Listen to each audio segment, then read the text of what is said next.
Parents have been asking me how to handle it when their teen is posting provocative pictures on social media. First and foremost, we know that while our inclination may be to get angry, to want to lecture them or rant or rave in some way, this doesn't work. So we got to set that aside, even though that probably is your first impulse, right? And let's be real, part of it is because you feel like you're a bad parent if your kid is doing this stuff. We're going to talk about that later. But first, how to handle this. You want to take them someplace neutral.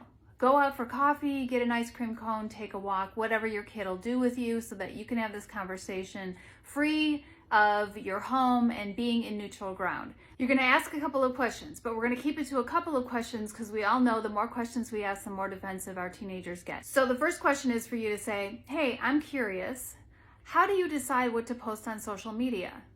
I didn't have this as a teenager, and I just would love to get some understanding behind what makes you post what you post. And then you need to listen to try and understand them. The next question you want to ask is, how do you see online safety? We know our kids have probably heard all of this stuff, the same thing over and over and upside down, but you want to know what she or he has retained and what they really believe online safety is. Again, listen to understand where they're coming from.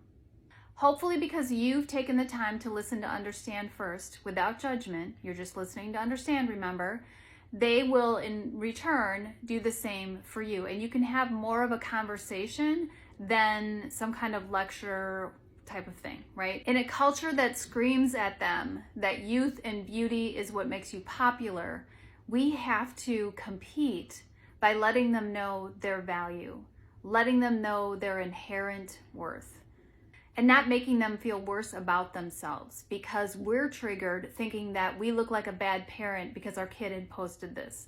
Kids are going to make mistakes. They're going to post things inappropriately. It is an unfortunate part of the world that we live in today, but it is not a direct reflection on who you are as a parent. Keep that in mind.